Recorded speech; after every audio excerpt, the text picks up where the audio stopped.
Известный педагог Виктор Николаевич Сорока-Расинский назвал 4 породы педагогов, описание которых очень напоминает описание 4 типов личности в моей теории.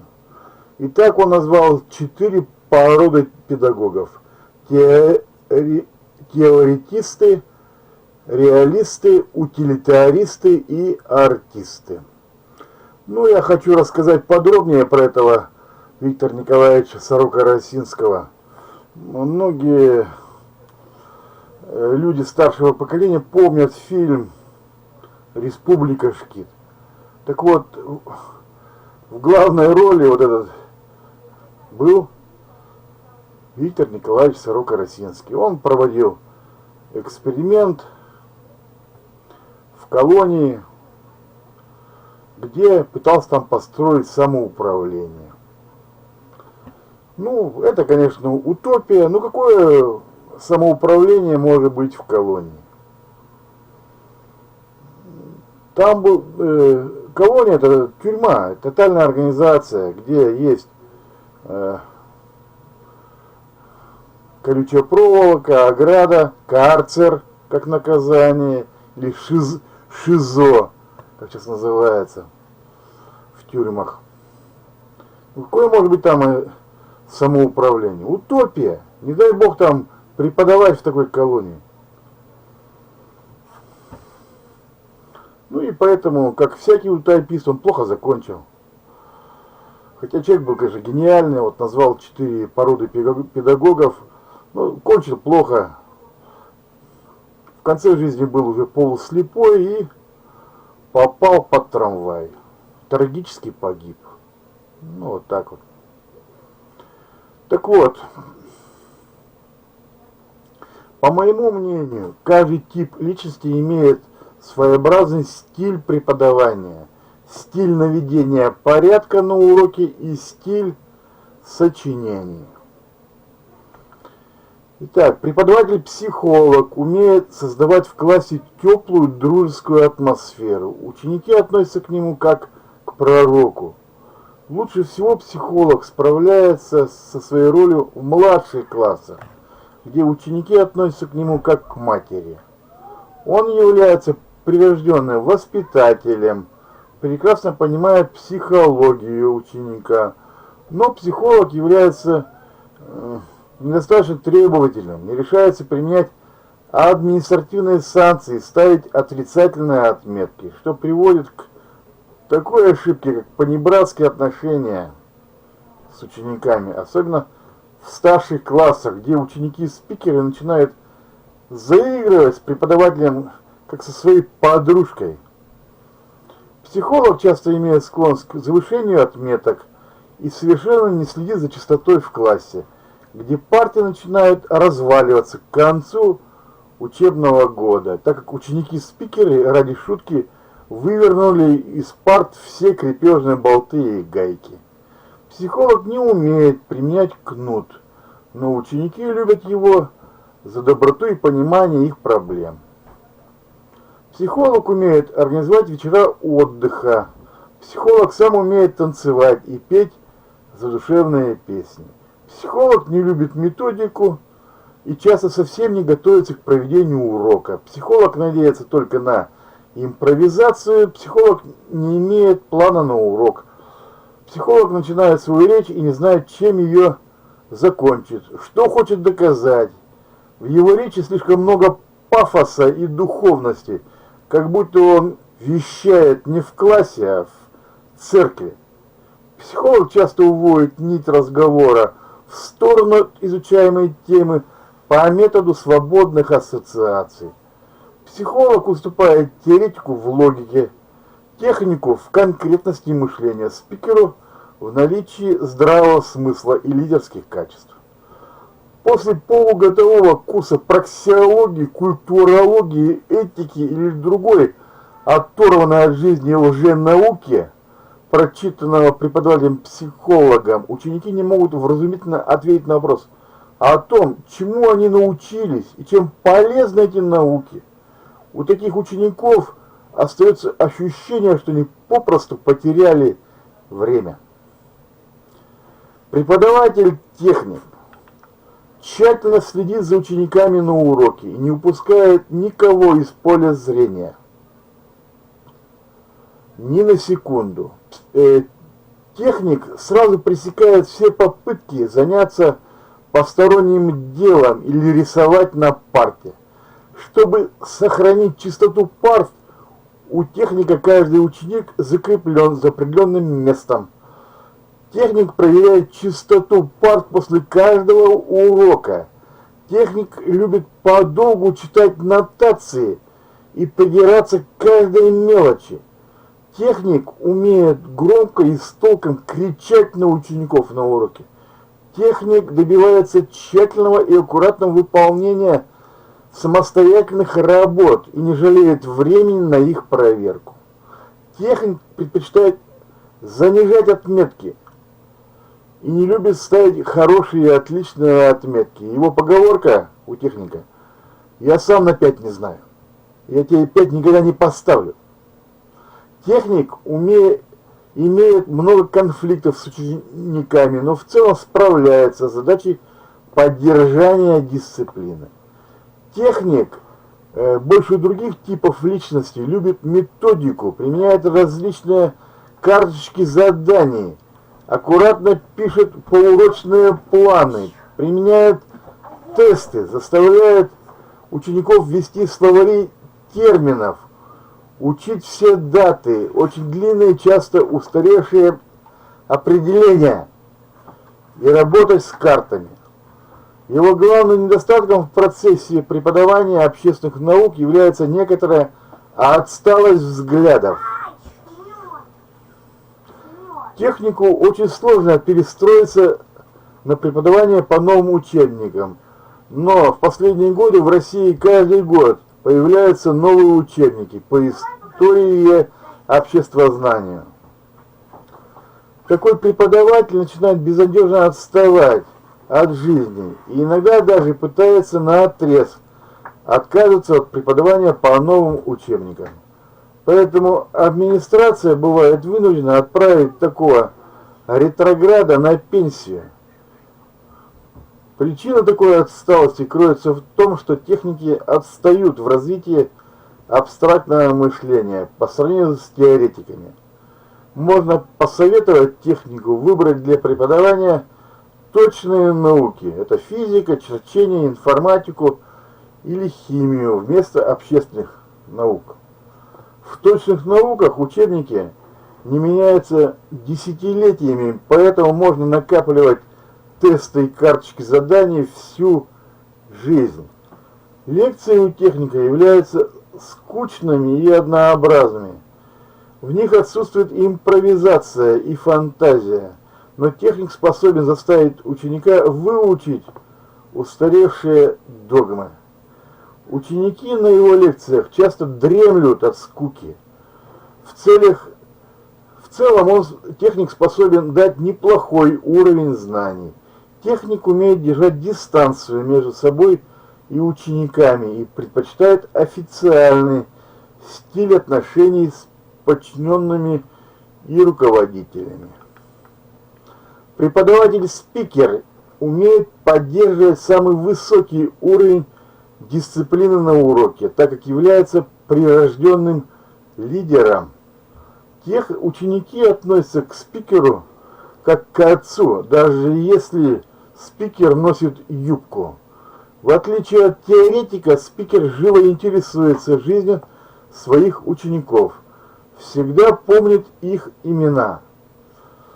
Главный недостаток спикера – это низкий теоретический уровень и поверхностное знание, так как его интересуют отношения между людьми и совершенно не интересует содержание теорий и книг. На лекциях спикера умный студент-теоретик просто теряет время, что вызывает естественное раздражение у этого студента. Преподаватель-спикер никогда не читает никакой дополнительной литературы по предмету, кроме государственного учебника. Поэтому спикер способен На уроке только пересказать этот учебник слово в слово, хотя ученики и сами способны прочитать этот учебник без посторонней помощи. Такой преподаватель изо всех сил стремится стать руководителем учебного заведения или организатором научных конференций.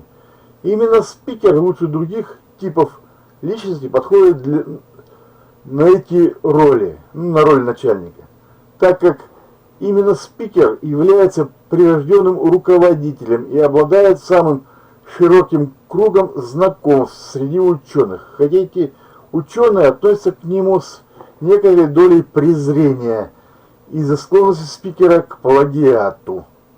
У спикера отсутствует склонность к созданию оригинальных теорий, поэтому спикер вынужден их воровать у других авторов. Отсутствие склонности к созданию оригинальных теорий означает полную профессиональную непригодность на роль ученого-теоретика, хотя спикер может все же иметь научную степень, полученную по знакомству.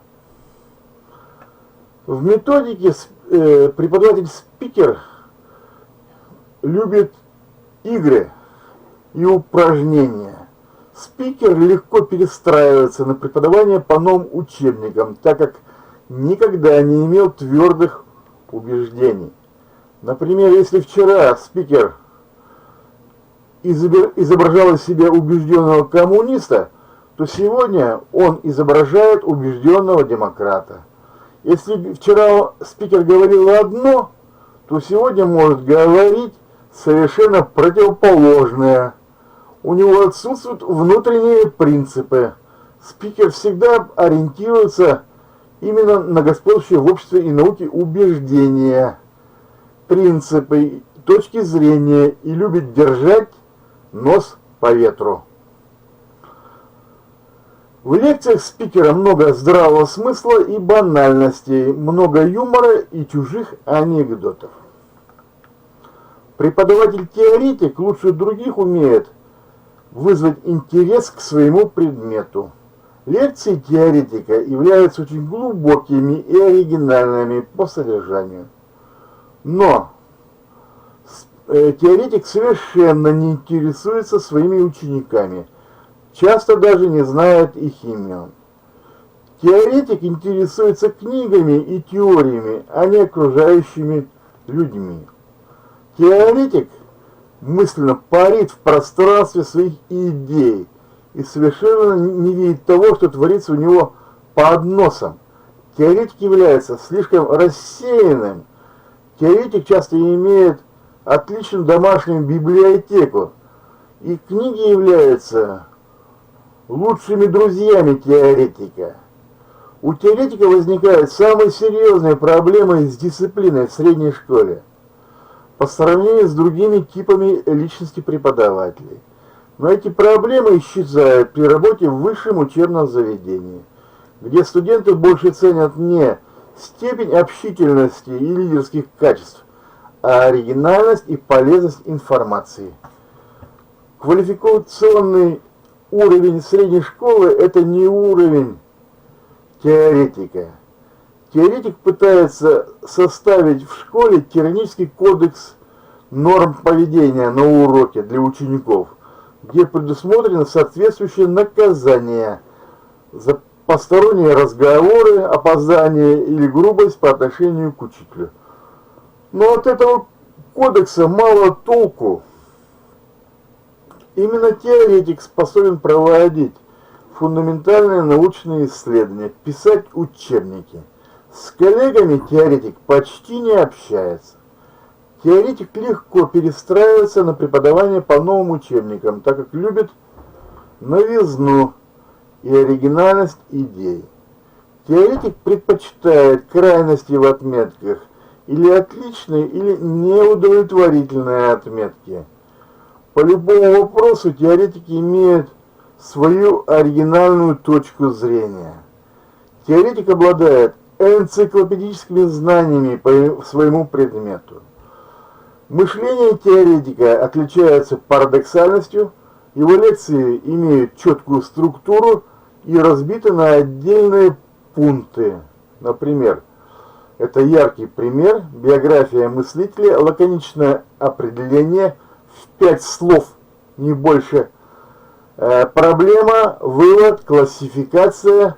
Поэтому такую лекцию ученик способен выучить и запомнить без труда. Следующий вопрос. Строгость выставления отметок. Эта строгость преподавателя часто зависит от степени его уверенности в устойчивости своего положения в школе. Строгий преподаватель должен быть уверен, что администрация не накажет его за чрезмерную строгость при выставлении отметок. Чрезмерная строгость вызывает естественные протесты и жалобы учеников, вышестоящие инстанции и уменьшение контингента из-за отчисления неуспевающих. Среди таких слишком строгих преподавателей мне приходилось наблюдать все типы личности. Чрезмерная строгость при выставлении отметок позволяет улучшить положение с дисциплиной, но приводит преподавателя к конфликту с администрацией. Плохой уровень дисциплины на уроке приводит к плохому уровню знаний, которое проявляется во время выпускных экзаменов, что тоже приводит к конфликту с администрацией. Поэтому учитель вынужден придерживаться принципа золотой середины при выборе степени строгости в процессе выставления отметок. Следующий вопрос. Стиль сочинений.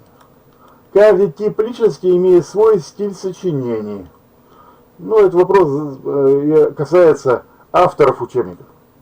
Они ведь тоже люди и имеют разный тип личности.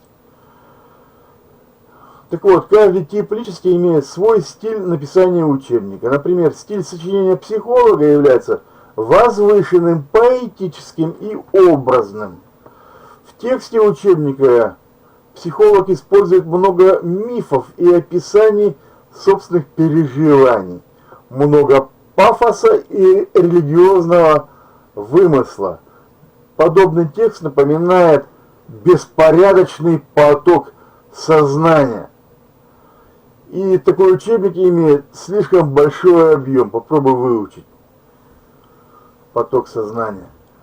Такой стиль является вполне пригодным для изложения истории для детей, но непригодным для изложения обществознания. Недостатком стиля сочинения психолога является отсутствие точности и лаконичности. Стиль сочинения техника является казенным, академическим, сухим и скучным. Здесь отсутствуют яркие примеры. Этот текст перегружен цифрами и датами, казенными фразами, которые не несут никакой информации. Такой текст пишется по принципу «чем непонятнее, тем мудрее выглядит». Именно такие учебники по общественным наукам полностью непригодны для преподавания. Стиль сочинения спикера является популярным и поверхностным. Недостатком такого стиля является отсутствие серьезной информации и неумение изложить самую суть. После прочтения такого текста читатель выясняет для себя, что он не узнал ничего принципиально нового. Спикер пишет учебник по принципу «нарезай из чужих книг и вставляй в текст своего учебника». Поговорим о том о сём. Спикер не имеет ни одной своей идеи и надеется только на плагиат. Спикер боится взять на себя смелость и изложить хотя бы одну оригинальную идею. Поэтому учебник представляет собой сборник банальностей и общеизвестных точек зрения. Стиль спикера пригоден для изложения истории и полностью непригоден для изложения обществознания. Стиль теоретика является очень логичным и лаконичным. Теоретик стремится всю информацию разложить по полочкам.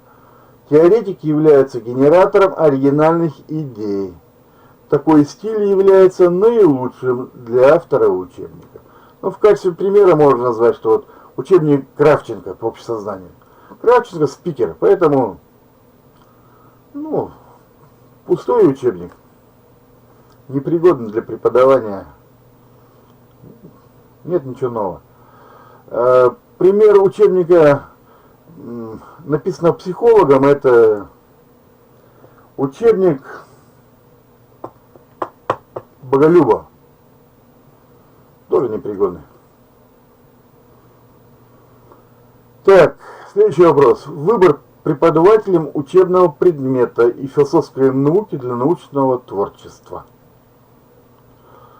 Разные типы личности выбирают для научного творчества и преподавания разные философские науки. Психолог выбирает культурологию, этику, эстетику, религиоведение или психологию. Техник выбирает эмпирическую социологию, спикер выбирает историю или экономику. Теоретик выбирает формальную логику или эмпирическую социологию.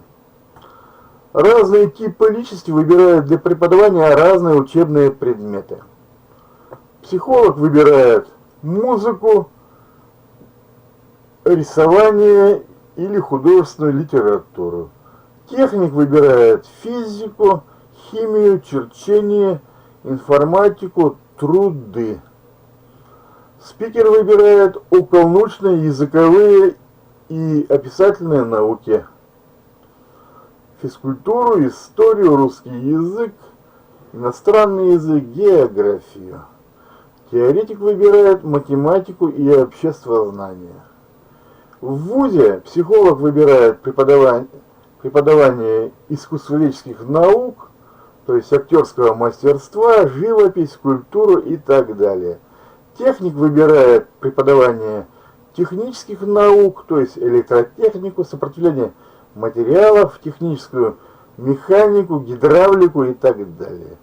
Спикер выбирает преподавание экономических наук, экономику, менеджмент и так далее. Теоретик выбирает высшую математику или философские науки.